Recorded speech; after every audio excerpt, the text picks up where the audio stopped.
Assalamualaikum warahmatullahi wabarakatuh. Saya Sylvia Ayuningsi, NPM 215210395, Prodi Manajemen, dosen pengampu Dr. Asnawi, SPD MPD. Baiklah, saya akan mempresentasikan tentang hakikat bahasa, ragam dan laras bahasa. Pengertian hakikat bahasa dan ragam dan laras bahasa. Bahasa merupakan alat komunikasi sosial yang berupa sistem simbol bunyi yang dihasilkan dari ucapan manusia. Ragam bahasa adalah bentuk bahasa yang bervariasi menurut konteks pemakaian.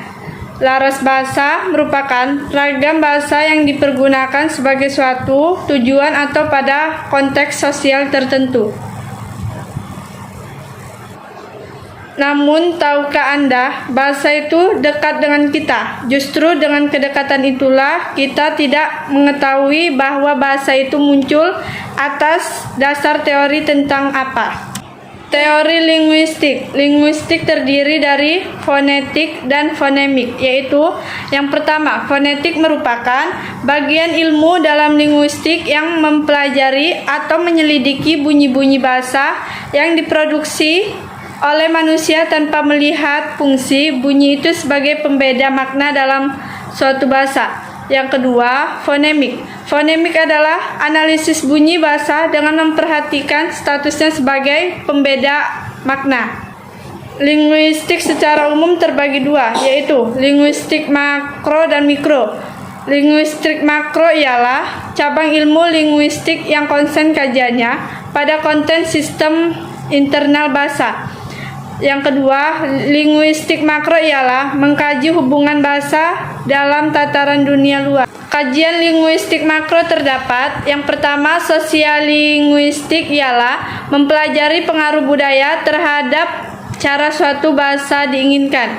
Yang kedua, antropolinguistik adalah mempelajari manusia dan kebudayaan sesuai dengan lingkungannya.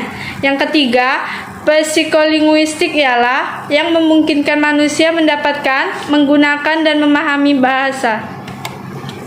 Kajian linguistik mikro terdapat. Yang pertama, sintaksis ialah ilmu mengenai prinsip dan peraturan untuk membuat kalimat dalam bahasa alami.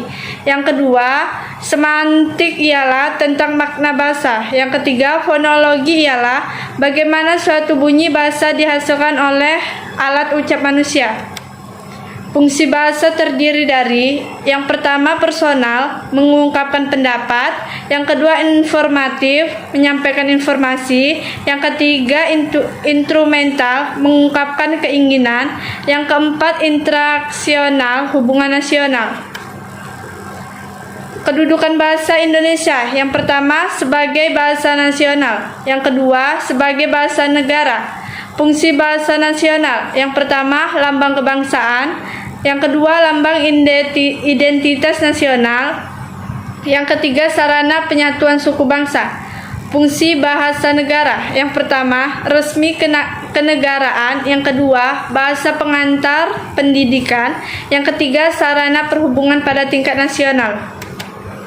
Ini hasil presentasi saya, lebih dan kurang saya mohon maaf. Wabillahi taufiq wal hidayah. Wassalamualaikum warahmatullahi wabarakatuh.